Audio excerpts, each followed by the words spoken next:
అలాగే గురుగారు తమిళనాడు విజయ్ గారి గురించి రీసెంట్గా సీఎంగా ప్రమాణ స్వీకారం చేసినప్పటి నుంచి ఆయన జాతకం బాగాలేదు అని కూడా మనం వింటూ ఉంటున్నాం. సో దాని గురించి కొంచెం వివరించండి. ఒకటి విజయ్ గారి జాతక ప్రకారంగా నేను ఇదివరకు దీన్ని అనౌన్స్ చేశాను. ఆయన ప్రధాన ప్రతిపక్ష నేతగా ఉంటాడని ఎక్స్పెక్ట్ చేశాను ఇప్పుడు నేను. సో నేను ఖచ్చితంగా దాని గురించి చూసుకున్నాను. అంటే వాళ్ళకి మాకు ఆన్లైన్లో కరెక్ట్గా వాళ్ళకి దొరకవు. ఎందుకంటే మీ నమ్ముతారో నమ్మరు, ఈ పొలిటీషియన్స్ కానివ్వండి, సినిమా వాళ్ళు ఎవరు కరెక్ట్ డేట్ ఆఫ్ బర్త్ ఇవ్వరు. ఎందుకు తెలుసా మీకు? తెలియదు. వాళ్ళని బ్లాక్ మ్యాచ్ చేస్తానని సింపుల్ భయం వాళ్ళకి. సింపుల్ చెప్తారు. మీకు అందరూ ఏదో ఏదో అనుకుంటారు. ఎందుకు ఇవ్వరంటే ఇదే కారణం. బ్లాక్ మ్యాచ్ చేస్తారు. వాళ్ళు చేతబడి చేసే అవకాశం ఉంది. కాబట్టి పొలిటీషియన్స్ కానీ ఎవరు కానీ ఈవెన్ ప్రధానమంత్రి నుంచి మొదలు పెడితే చంద్రబాబు నాయుడు గారి నుంచి అందరూ కూడా ఎవరు కూడా కరెక్ట్ డేట్ ఆఫ్ బర్త్ ఇవ్వకపోవచ్చు. మేబీ ఇది గ్యారంటీ. ఇదే కారణం. మీకు ఎంత తెలియదు. ఇప్పుడు నేను చెప్తున్న ఓపెన్ సీక్రెట్. ఇది బ్లాక్ మ్యాచ్ చేస్తారు కాబట్టి వాళ్ళు ఎవరు డేట్ ఆఫ్ బర్త్ కరెక్ట్ ఇవ్వరు.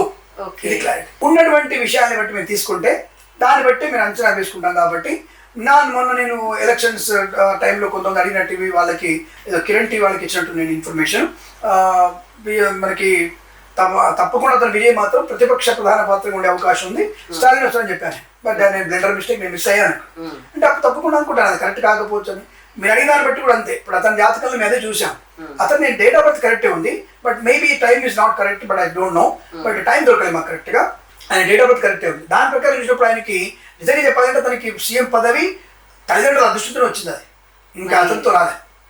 పొరపాటున మాట్లాడుతుంటే త్రిష గారి జాతకం వల్లే, ఇద్దరు జాతకం వల్లే వారి యొక్క సీఎం సీట్ వరించింది అని వింటున్నాం. ఒకటి గుర్తుపెట్టుకోండి. అలా అనుకుంటే మనం తప్పుకో మాట్లాడదు. కానీ మనందరికీ భార్యల బలం వల్లనే చంద్రబాబు నాయుడు కూడా అప్పుడు అంతకుముందు భార్య బలం వల్ల డబ్బు అది పదవి రావాలి కదా ప్రతిసారి. అంటే ప్రధానమంత్రి గారికి ఎవరి బలం వల్ల అని ప్రధానమంత్రి పదవి వచ్చింది. కానీ ఇంపోని ఇక్కడ పెళ్లి చేసుకుంటే అనుకోవచ్చు, పెళ్లి చేసుకోలే కదా. సినిమాలు తాళిగట్ట మాత్రమే. సినిమాలు తాళిగడితే చాలా మంది కడతారు. ఆయన అందరు పిల్లలు అయిపోరు కదా. త్రిషతో అనుబంధం ఉందంటే లవ్ అఫేర్ ఉండొచ్చు. చాలా మంది కొన్ని బయట ఓపెన్ గా అందరు ఉన్నారు, డేటింగ్ లో ఉంటారు. బట్ అంటే డేటింగ్ అంటే ఏంటంటే 10 మంది చేసే వ్యభిచారం అంతే.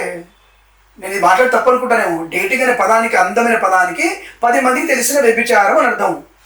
దాని అంతమించి వేరే పదం ఏం లేదు. అది మీనింగ్ ఆఫ్ డేటింగ్ అంటే ఏమిటి?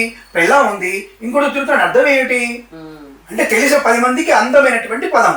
దానికంటే నాకైతే అంతకుమించి అర్థాన్ని కనపడదు. మరి మేబీ ఏమైనా అర్థం వేరే ఉంటుందని తెలియదు నాకు. కానీ తెలిసినటువంటి వ్యభిచారం అది. దాని అంతకుమించినటువంటి వేరే పదం అయితే నాకు తటస్థించలేదు. అలాంటిది ఆవిడ పెళ్లి చేసుకుంటే ఆవిడకి యోగం కలుగుతుందేమో. ఆవిడ పెళ్లి చేసుకోలేదు కదా, పోనీ ఈవిడతో విడిపోలేదు, ఇంకా ఈవిడతో తాళి తెగిపోలేదు, ఈవిడ తాళి కట్టలేదు. దానికి ఎందుకు మనకి టెన్షన్ పడడం అనవసరంగా? పెళ్లి చేసుకుంటే యోగం కలిసి వస్తుంది. చేసుకున్న మాత్రం 10 మంది గర్ల్ ఫ్రెండ్స్ ఉంటే సరిపోయారు. అలాంటివి మనం కూడా 10 మంది గర్ల్ ఫ్రెండ్స్ అందరూ మన నాయకులు పెడితే అందరి గర్ల్ ఫ్రెండ్తో బలం పెరుగుతుందేమో చూద్దాం మనం. లేదా మన కెమెరామెన్ కూడా అట్లా గర్ల్ ఫ్రెండ్ పెట్టేసి వాళ్ళు కూడా ఎమ్మెల్యే నిలబెడదాం, వాళ్ళని హ్యాపీ వాళ్ళు గెలుస్తారని చూద్దాం. కాబట్టి అది సాధ్యం కాదు. అంటే భార్యలవి గర్ల్ ఫ్రెండ్స్వి జాతకాలు కలిసి మాత్రం సెట్ అయ్యేది. అతని జాతకం అక్కడ తల్లిదండ్రుల పుణ్యబలం, అతనికి ఆ స్థాయి గౌరవం దక్కడానికి తల్లిదండ్రుల పుణ్యబలం బాగా ఉండడం, ఇది తప్పకుండా వస్తున్నటువంటి పదవి వచ్చే అవకాశం ఉంటుంది. ఎందుకు శివాజీ గారికి ఎలా వచ్చిన పదవి? జిజాబాయి ఆ స్థాయికి నా కొడుకును కూర్చోటని చెప్పేసి ఆ తల్లి కూర్చోబెట్టింది శివాజీని. శివాజీ చిన్నపిల్లవాడు, కానీ ఆవిడ వెనుక ఉండి నడిపించింది. అది పుణ్యబలం అంటే. అటువంటి పుణ్యబలం వల్ల ఈరోజు అసలు తల్లి కంటే ఛత్రపతి అంటేనే శివాజీ పేరు. ఛత్రపతి తయారు చేయడానికి ఎంత కష్టపడింది, ఎన్ని యుద్ధాలు చేసింది, సొంత అన్నదమ్ములను చంపబోయారావని.